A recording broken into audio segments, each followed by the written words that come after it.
this here. So this presentation theoretically proposes identity stages for gifted GLBT, gay, lesbian, bisexual, transgender individuals. Currently, there are very few proposed theories eliminating gifted or GLB stages of identity, and even fewer pertaining to transgender persons. Furthermore, there are no theoretical applications of stages of identity that exist for gifted GLBT individuals.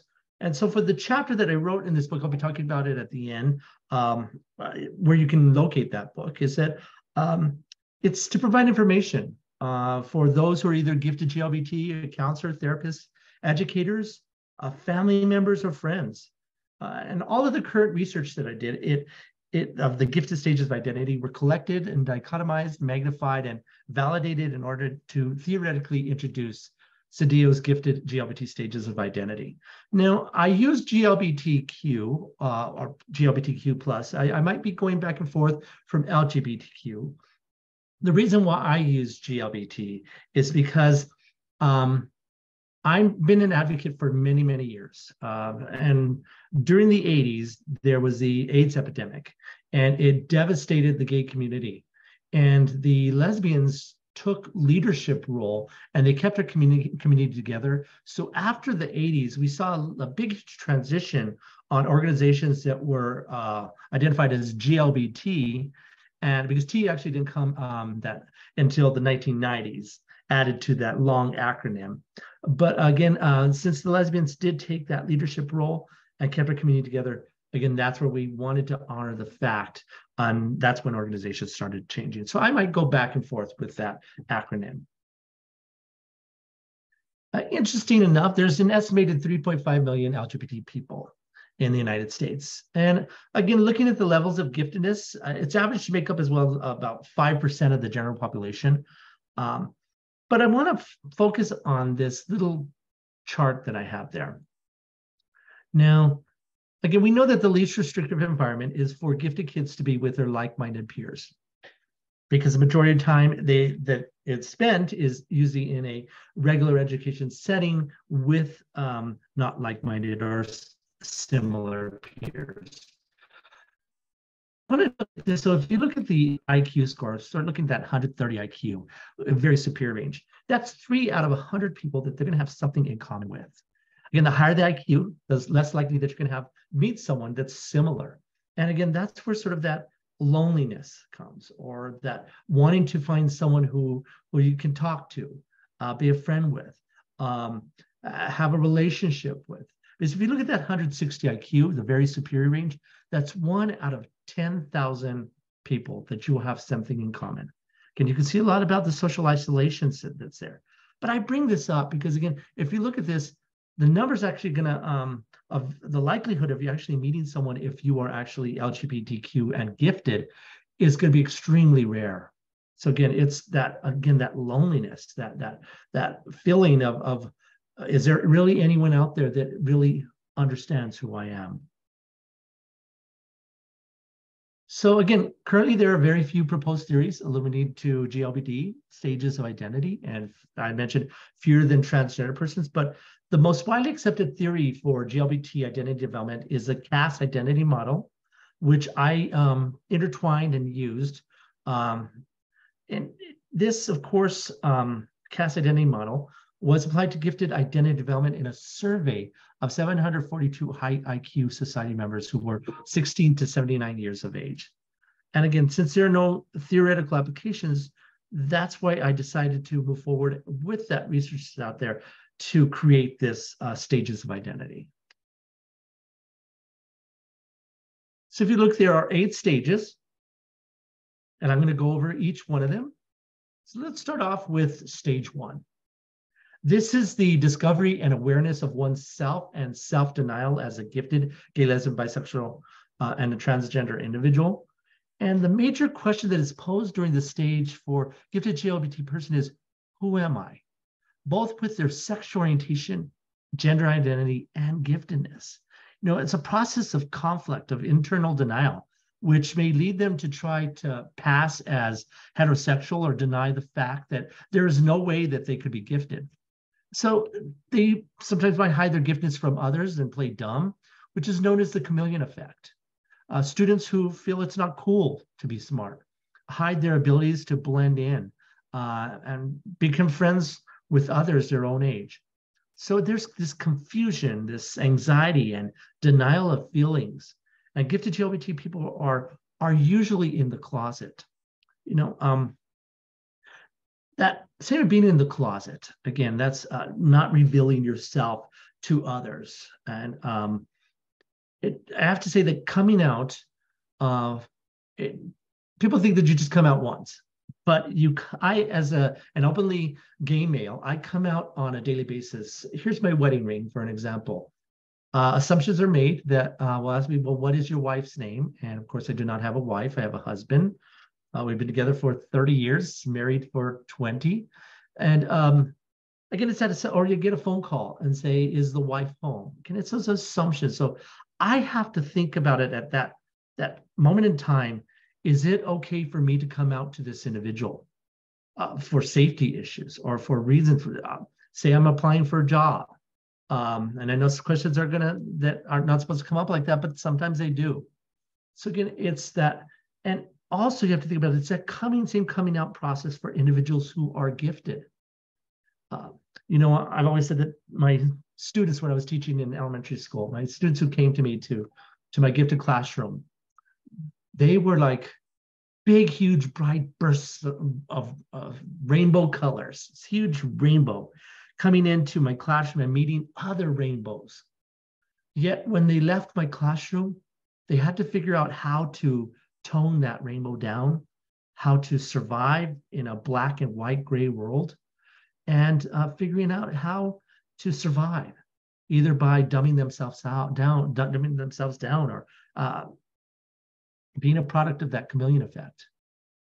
Now, if you look at for gay gifted adolescents, they have difficulty coming to terms with being different from the majority of their age mates in both ability and sexual orientation. That was revealed by Peterson and Bashar in 2000. Now, in terms of individuals who are transsexuals or transgender persons, there is an abiding anxiety which can be characterized by unfocused gender and sex discomfort. Preference for other gender activities and companionship might take place. Identity confusion about one's originally assigned gender and or sexual orientation brings forth doubts about suitability or one's original assigned gender or sexual orientation. Again, they might choose to stay in this stage either by hiding their sexual orientation, their gender identity, their giftedness, or choosing to hide all of these attributes, therefore becoming imposters in society. Now with stage 2, this is stress, social isolation, and questioning for being a gifted gay, lesbian, bisexual, or transgender individual. So in this stage, individuals who were identified as gifted experience stress, that socialization, and that questioning if they are truly gifted. Again, this is very similar to individuals who are GLBT. There's added pressures for gifted individuals to succeed and be perfect, which can cause stress, which can lead to underachievement. There's also anger pertaining to experiences suffering about questioning their intelligence and constantly being judged by themselves and by others. And it's painful to hide this personal and intimate aspect of one's life. And this constant hiding brings forth anger and difficulties assessing perceptions of other people and of oneself. Some individuals might experience panic attacks, question their God, their spirituality, question their self, and pose doubtful reservations like, can I give this gift back? I don't want it. Or can I be cured, either with my intelligence or sexual gender identity? Usually acceptance of one's intelligence will come first. And then the individual can utilize his or her intelligence and proceed to accept his or her newfound sexuality or gender identity. Again, difficulties arise with meeting of peers who are compatible. And I mentioned that again, that chance of meeting someone again. Again, if you have sort of that exceptionally gifted, that 160 plus, it's one. Some research said it's 1 out of 30,000 individuals that you might have something. The profoundly gifted, 175 IQ plus, it's 1 in 3 million. Again, and this could be, you're gonna be less likely to locate someone if you happen to be GLBTQ and gifted. And during this stage, it's important to locate mentors. That's what's key about this strategy, locating mentors. So if you've moved on to stage 3, this is a revelation of being uncovered by others, that further questioning of self, which leads to look at this, which leads to a self-acceptance as a gifted GLBTQ plus individual. So again, at this stage, they comprehend the feelings that they are experiencing, that this is still a stage in which the individual will choose a select few individuals to come out to. It must be mentioned that revealing or sharing one's own giftedness or sexual gender identity is an ongoing process, which what I mentioned earlier. So they seek justification, individuals during this stage. They do not want to let others know how smart they are, and they realize that in the current society that we live in, it's not cool to be smart, especially with other peers in middle and high school. And so this is where we see sort of a lot of girls who drop out of middle school. Now, I use this little story of that, once had this little girl, she was so fascinated in cockroaches.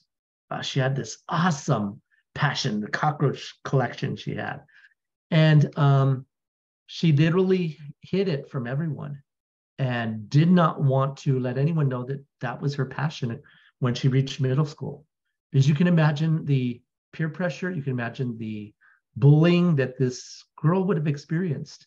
And thus, she is hiding the true fact of who she is and not revealing who she is to others.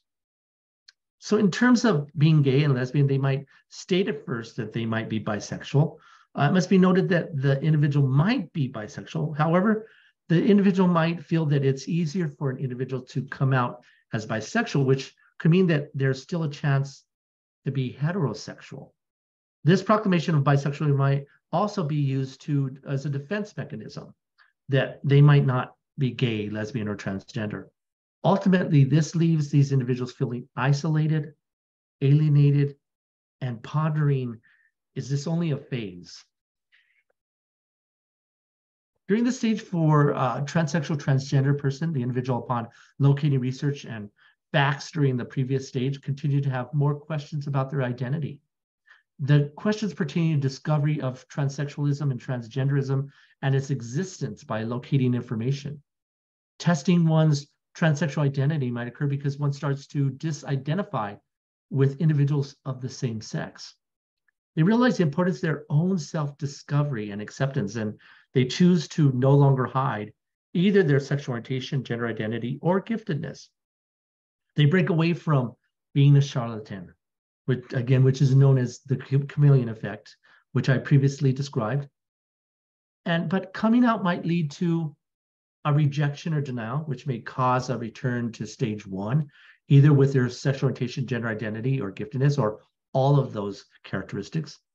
Or there might be a positive response from others, which might lead to a higher self-esteem and greater acceptance of self. And one superior in intellectual ability will be able to process and evaluate the situation. The individual may choose to disclose to others who, through evaluating, will be able to provide and receive validation pertaining to their sexual gender identity and giftedness. So here we have stage 4, seeking and discovering others who are similar in intelligence and with their sexual and gender identity.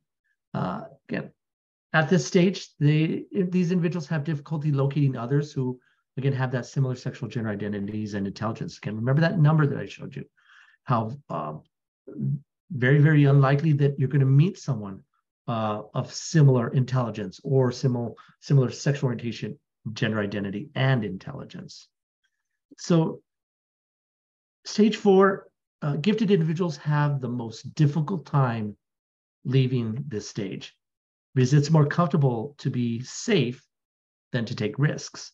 This is even more evident with gifted individuals who are perfectionists. They need to learn how to work with others in society or how to play the game in order to succeed. Similarly with individuals who are gay.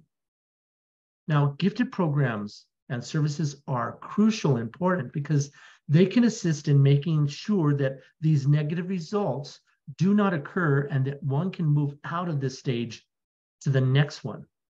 Another safety net is a participation in a gay straight alliance, a GSA. GSAs are clubs found in middle schools and high schools across the country. And it's just that safety net for them to meet other individuals who are like them. GLBT, the difficulty with the individuals who are GLBT in locating others who have similar sexual identities, because many of the segments of society still do not accept GLBT individuals. And in 28 states, it is still illegal to fire GLBT individuals or kick them out of an apartment or deny them services. Transgender individuals hide their true selves from the outside world. In 2013, more than 1 in 5 GLBT Americans told Pew Researchers that they've been mistreated by an employer because of their sexual orientation and gender identity. And yet we see that happening today in certain states with laws that are specifically enacted against individuals who are GLBTQ, and especially now more so that I've seen individuals who are trans. Now, let's go to next stage, which is stage 5. And this is the identity acceptance individual.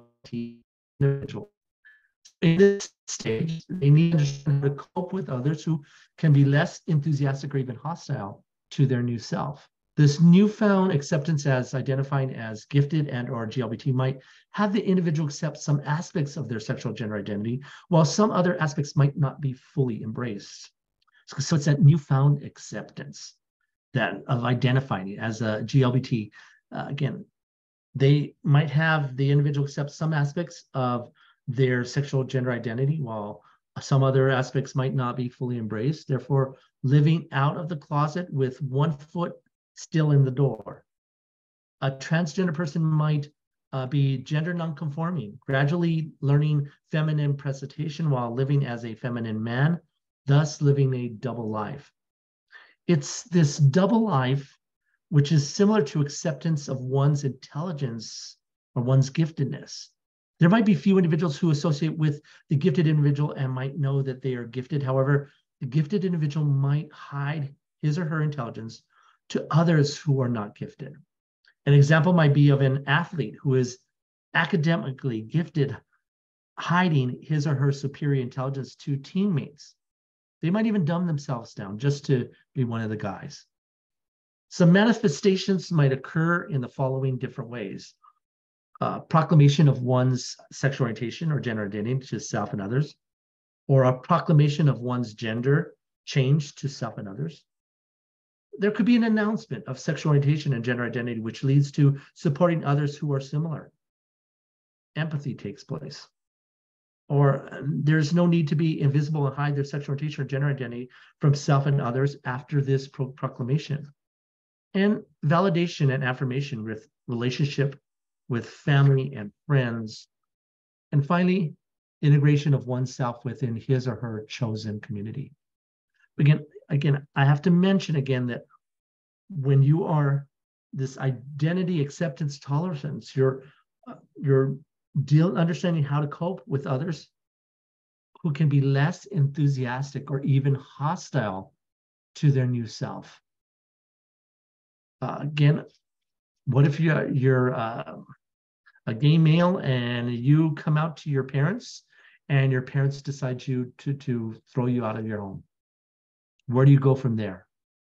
Again, it's just, and that's what's interesting about this whole, this population that I've been researching, is that's where that giftedness comes into play. It's sort of a safety net for dealing with one's sexual orientation or gender identity. I mean, just say a little bit about this again. So again, during this stage, individuals seek out others to socialize with who are similar. And social groups are important, and socializing with others who are similar can lead to stage 6. Okay. Socialization is a process whereby an individual acquires a personal identity and learns the norms, the values, the behavior, the social skills appropriate in the realm of the GLBT and gifted communities. So stage 6 is the socialization with other GLBT gifted or gifted GLBT people. And they consciously seek and begin to connect with others who have similar identities. This in turn diminishes the feelings of isolation and discord. With their newfound positive sense of self, it is strengthened by their comprehension of the situation, validation of self and from others, and locating support and acceptance from other community members with shared experiences for being gay, lesbian, bisexual, transgender, gifted, or gifted GLBT. So again, this is again where they consciously seek and begin to connect with others who have those similar identities. So during this stage of socialization with other GLBT gifted or gifted GLBT people, it is common for individuals to become comfortable and complacent. It becomes the stage for one to take a breath and reevaluate the many stages that had previously occurred. However, gifted individuals have a tendency to be perfectionists and might be stuck in this stage for constantly reevaluating and the previous stages and are now exhausted and tired of taking future risks. But seeking socialization with others and sharing one's actual existence as an experienced transsexual or transgender person becomes intensified during this stage, especially for those who are gifted. Some individuals have queries about dealing with transition, especially on how to transition in terms of money, support, or whether ultimately one is making the right decision. During this stage, the individual finally has anticipated towards his or her final transsexual transgender identity. This is deepened by one's final identification of his or her original gender and sex. So that final disidentification of their original gender and sex. Therefore, figuring out how to conduct his or her transition as an individual who is transgender does not have to complete gender and sex reassignment to go to the next stage. So here we have stage 7. Positive self-identification, synthesis, and pride as a GLBT gifted or gifted GLBT person. And this is a stage where they feel good about oneself. They consciously locate others for relationships that are positive. It becomes an understanding that gifted GLBT persons can experience reconciliation, harmony, and normalcy with others, whether it be in a same-sex relationship, openly transsexual or transgender, or providing and becoming an advocate for the gifted. And they feel good about their sexual identity or gender identity. And they consciously locate others. Now, during this period, it's also, they feel a sense of pride. They start coming out to others in their lives and eventually make their sexual orientation known publicly. Furthermore, this is a stage where individuals are ready to rebuild their lives again based on who they are as a gifted GLBT person. Career, education, self-esteem, family, and personal relationships, or by sharing their revelation to assist others with positive connections and true inner callings, both professionally and personally. This stage for transsexual transgender formation of identity brings forth transition. At this stage, individuals have successfully changed their gender or sex, or chosen not to. And this might be for the completion of gender sex reassignment, acceptance of one's gender and sex identity without surgery. This move forward by integration of transsexuality becomes visible. They successfully live as a transsexual or transgender person.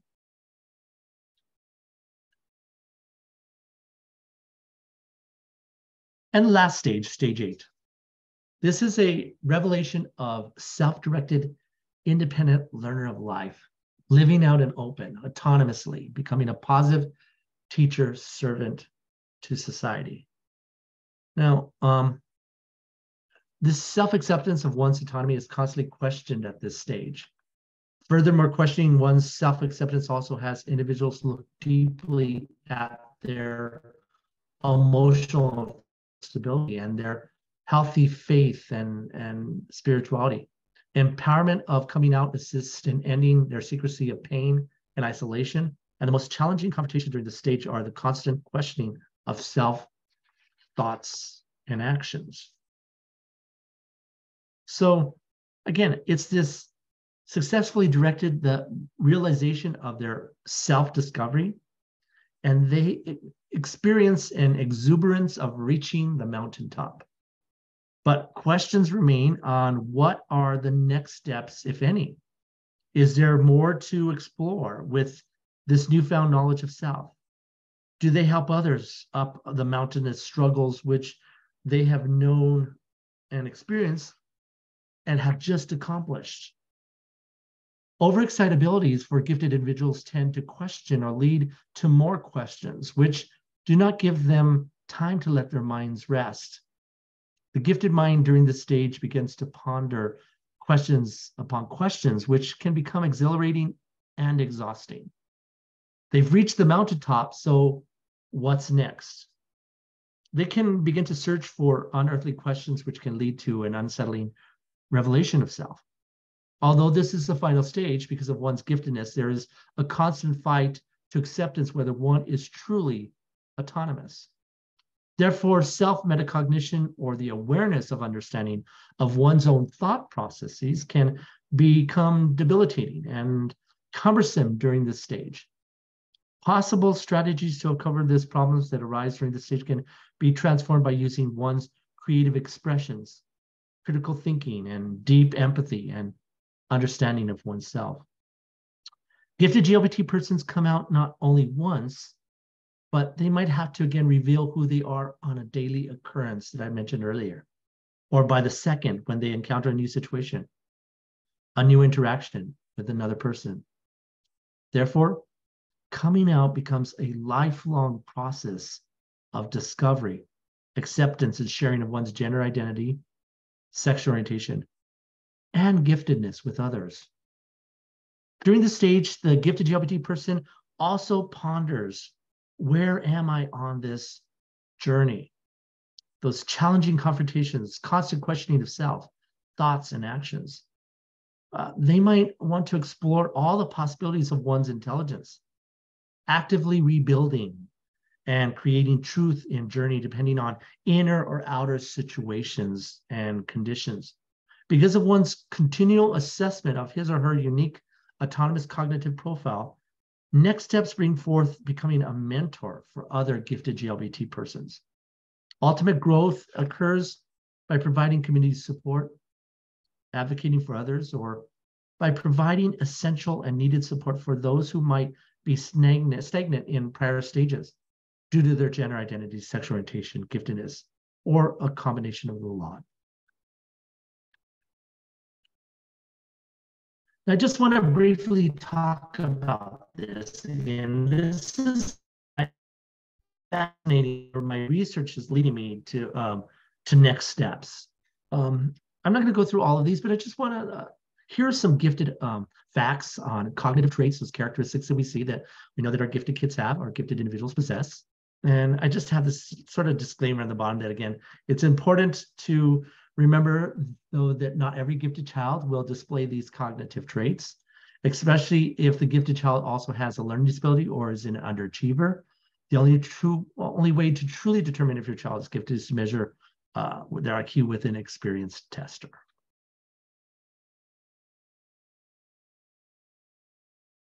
Here's some social emotional traits for gifted individuals. Again, stands out from their peers. Quirky sense of humor, relates to adults. Here's some additional traits. Many gift kids love to ask those what if questions. They're curious, energetic, spontaneous. But I want to talk about some interesting similarities.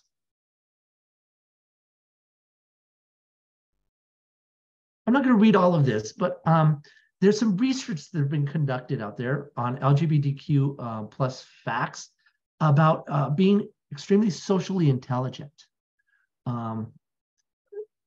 They suggest that the experience of being a sexual or a gender minority actually fosters social and emotional intelligence. And the study found that trans men and women had high levels of social intelligence based on insights into what it means to experience life beyond the gender binary. They know how to read a room, evaluate the correct social responses. And think about that you're constantly living in that, going back and forth in that closet, and you're trying to figure out how to read a room, how to whether or not come out to this person to let them know the real you. And also LGBT individuals with research out there, they're courageous. Again, it's minor. Bravery is that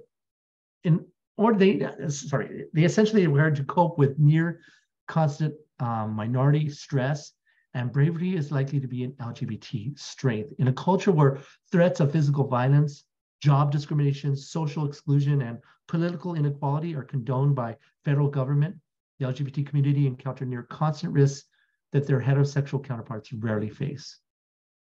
And so it's that that courage that individuals have who are LGBTQ. Also, LGBT individuals are empathetic.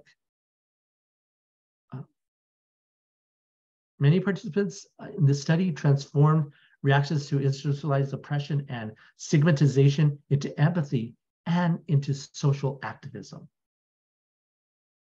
And individuals who are LGBTQ are authentic. In that same survey, they found that respondents felt less pressure to conform to societally defined roles and narratives like getting married or having children on a certain timeline or at all. Also, LGBT individuals are resilient. Now, another study also found out that LGBT individuals are highly creative because not only necessitated heightened social awareness and resiliency, but creativity is how queer people choose to craft their own stories. Now, this is what I found interesting. Look at the similarities here again. And when I started this again, I had this epiphany, this aha moment. I said, wow, individuals who are gifted experience almost identical things that individuals who are LGBTQ+. And the characteristics are almost identical. If you look at social intelligent, courageous, empathetic, authentic, resilient, highly creative, both groups have poor social skills.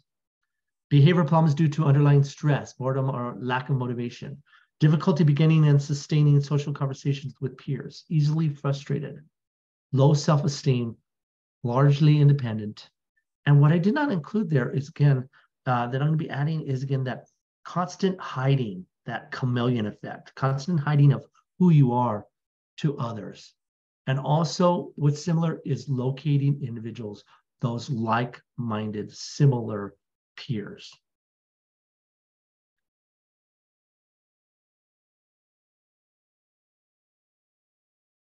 So there's an invisibility within these communities. Gifted LGBT people often report that it is challenging to have their identities fully recognized. Their unique experiences, gifted and LGBT people, may not be recognized. And in LGBT spaces, services and facilities may not be inclusive or accessible, including having accessible buildings or restrooms. Gifted LGBT people are more likely to experience mental health conditions that can impact daily life. Mental health conditions can potentially impact a person's daily life to such an extent in the eyes of the law, medical professions, and/or the individual living with that condition. Research finds that LGBT people are more likely to have mental health disorders in their lifetime, including mood disorders such as depression, anxiety, and substance use disorders. And a growing body of research links experience of discrimination based on sexual orientation gender identity, as well as race, ethnicity, and disability status prejudice. It becomes barriers to competent health. We can also tie into Dabrowski's overexcitabilities and how this affects this group of individuals who are gifted LGBTQ plus. So just some brief strategies. Learn more with support from organizations. One great organization I can throw out there is PFLAG, PFLAG.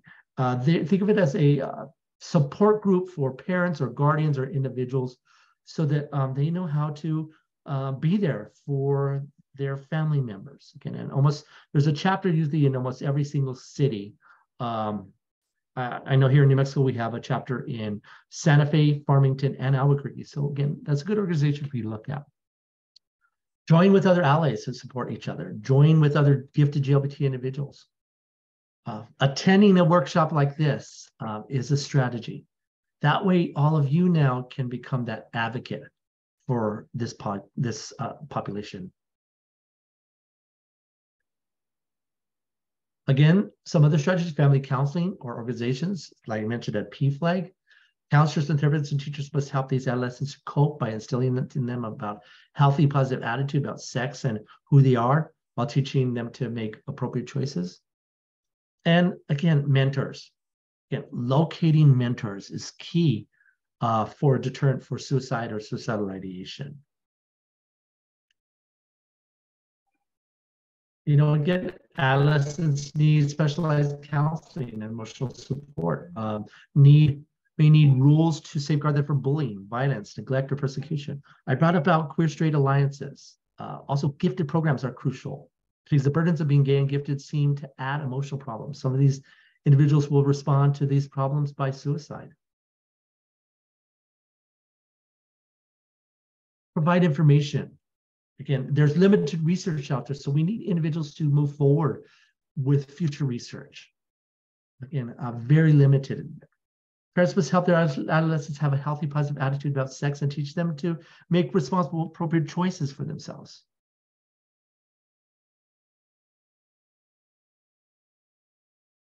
And again, more strategies as they get closer to middle school. It's not too early to talk to them about pregnancy, sexually transmitted diseases, condoms, and birth control. Research has shown that giving young people honest information about sex, including information about sexual orientation, does not promote early sexual activity. There's just some more strategies that are there. So again, in conclusion, again, these identity stages reveal that there are very few proposed theories. Further, there are no theoretical applications until now with this study. And the question that's posed throughout the stages is, who am I? Both through their sexual orientation, their gender identity, and giftedness. And this is a common element during the stages of reflection and observation. So I did want to mention, I do have this actually, the entire theory itself, and there's actually a nice little table in there that you can use, is in identifying and serving diverse gifted learners. Just came out recently. So again, identifying and serving diverse gifted learners, meeting the needs of special populations in gifted education. And it's by Cassiano and Chandler. And again, I do have a book chapter within that book. Again, my name is Dr. PJ Sedillo. I'm an associate professor at New Mexico Highlands University. There's my contact information if you have any questions. And I just want to say one last thing that I'm very, very proud of, that these books are some of my favorite. This is Gifted or Goof Off, the fact or fiction books. This is one on entertainers, fact or fiction. This one is Partner or Pleaser, fact or fiction of the First Ladies. And this is by Pieces of Learning. And the reason why I'm bringing that up is because just got news a couple days ago from the editor, and they've finished all the edits, which is fantastic. And they're now working on the illustrations. But I have a book coming out with Pieces of Learning. It's going to be added to this series. And it's going to be fact or fiction for famous, gifted GLBTQ individuals throughout history. And so that should be coming out within about 2 months. And I'm going to be actually talking about how to introduce famous gifted individuals at the National Association of Gifted Conference. I just got word that I'll be presenting on that topic in November. I'll also be at the Sing conference to promote the stages of identity again, so other people can hear about this. So thank you, Mark, for having me here. Do you want to take time to answer a couple questions, or? That'd be perfectly fine. I would love that. Okay, so we have time for a few questions here, and thank you for those resources at the end, like PFLAG, and because that started answering a lot of questions I had on my mind. And I was thinking about this stage 3 when you were talking about when GLBT individuals start to come out to selected individuals, right? And that person must be highly trusted, I'm assuming, would be someone that is highly trusted. And if you are that person, that selected individual in that stage, I mean, how do you respond? Like in the moment, how do you respond? That is a fantastic question. And again, I did write this in another book, and it's I don't have, but it's the do's and don'ts of what you do for someone who comes out. Now, one thing that I recommend that you do not say, why didn't you tell me sooner? And again, that seems like a decent enough question. Why didn't you come to me? I could have been there for you. Why didn't you? You have to understand, if you look at these stages of identity, it's taken a person a long time to deal with the fact and be that they're okay with themselves, especially with their sexual orientation or their giftedness. That is this the right person that I am taking this leap of faith to let them know? Now, some things that you might say when someone comes out to you is that, thank you for letting me know about that. What can I do for you? How can I help you with this? Do you want me just to listen? I'm there for you for whatever you need. So again, coming out to my mom, she wanted me, the first thing she said, she freaked out. She wanted me to become a priest. I have no idea why. But, and I asked her the question, I said, Mom, how long have you known that I was gay? And she said, well, I knew since you were little, when you were born, you were different, and I didn't love you any less. I said, well, then I don't know why you're wanting to change me, but it took me till I was 15 to come out to my mom. And then we kept it a secret from my dad. And I didn't tell him till I was 18. And it's just those family dynamics. So that's a big thing. When someone comes out to you, again, realize that it's taken them a long time to deal with that. And which leads me to another question then. I'm assuming that some of these stages could be years and years in the making. Yes, it could. And you could actually regress, or you might not go to any of the stages. You might stay in stage 1 your entire life. Or you might have a traumatic experience that actually also which takes you back in another stage. Yeah, I was wondering about that. It's the same if you look at Dabrowski's theories of positive disintegration, it's similar. You might reach that stage, but something might happen that you regress and you go back to a stage that's previously because what might have happened in your life. Yeah. It was very interesting, your chart of similarities, giftedness and LGBTQ. That chart was very interesting, and I hadn't really thought through some of those resilient skills and the courage that are necessary, right, for survival, if nothing else. And one of the things, and this is the exact one that I was looking at too, could you help explain to the audience a little bit about the difference between socially intelligent and poor social skills? Because someone might see that and say, wait, those are opposites. How can they be both on that list? Well, I guess the best example that I can give is young Sheldon. If you watch that sitcom, again, you have someone who's very socially intelligent, taking courses at a university. Like, we know some of our students who are capable of doing that, yet can whack their sister on their head. because that asynchronous development is not there. So again, with that social intelligence with individuals who are gifted, they've learned how to play the game and learn how to react to other individuals in society. Just like individuals who are gifted learn how to play the game too. Some of them, again, you can think that they never learn how to play the game. Yeah. So, which leads into those poor social skills. And again, individual that who's GLBTQ might not know how to deal with the social skills that are in the gay community.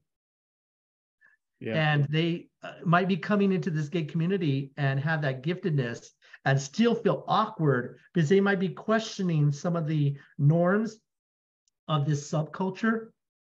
And so it's finding a way to fit in within all of these groups. And interesting, what I found out is that individuals who are gifted GLBTQ, again, their sexual orientation and gender identity is not as problematic as their intelligence.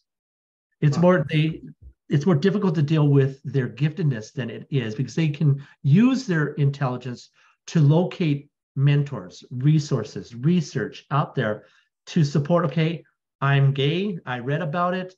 This is the positive, the negatives, the pros, the cons of, and I just happen to be gay, but I have to deal more with the fact of my intelligence. Yeah. It was actually that was going to be my next question. You started answering it, is, how can some of the gifted traits be an asset to a person working their way through stages, and because we know how they can be a problem, right? Or how they can complicate things. And we know how that living a life of intensity can complicate all those things. And you just started to answer it, like, how can you turn some of those characteristics into assets? Mm-hmm. And again, it's just that we know our gifted kids. We know how they behave. We know how they hide who they are. Again, that perfectionism comes into play. And imagine, again, if you're a perfectionist and you're a lesbian and you're gifted, and how that's going to change your outlook on lesbianism. You're now going to try to figure out these new norms and beliefs that are part of this group. Do I fit in? Am I going to fit in? And that's where when I showed you that the number of how many people you meet that are like-minded or similar is shocking and staggering that you'll actually meet someone. I'm very lucky to have met my husband because he's gifted himself, and he's of course gay, but our conversations are on a different level. I'm sort of when I talk, I skip a lot of things and expect people to understand what I've said, whereas he's in tuned, because we're like-minded, to actually know what I'm saying. And some of my gifted friends are able to do that now. It's just, how your mind just is faster than what your mouth is saying, which is a poor social skill that I have. I call that fast listening. Yes. You're fast listening. Yeah. I've always said this with my therapist, and I'm glad I have a therapist, but I now go for tune-ups. But when she had to learn, of course, myself being on how she was going to work with me, especially being a gifted male, that when I bring up a problem, she's talking about possible solutions, and I've already thought about them. Yeah. And so when she's done talking, she says, "Okay, tell me what you're going to do." So it's just that those poor social skills, again, that individuals who are gay, who might not be gifted, have those poor social skills too, because they don't fit in and they don't know how to relate to anyone else. Yeah. Well, you've given us a lot to think about and a lot to ponder. And we so thank you for this presentation. everybody, we hope to see you at the National Association for Gifted Children. We can see Dr. Sedillo again, or at the SANG National Conference, which is in Philadelphia in July. Another great place. Love to see everybody. But how about the Colorado Gifted Conference in October? We'd love to see you there too. And thank you so much for your presentation today, Dr. Sedillo. Thank you very much. I appreciate it. Thank you for having me here.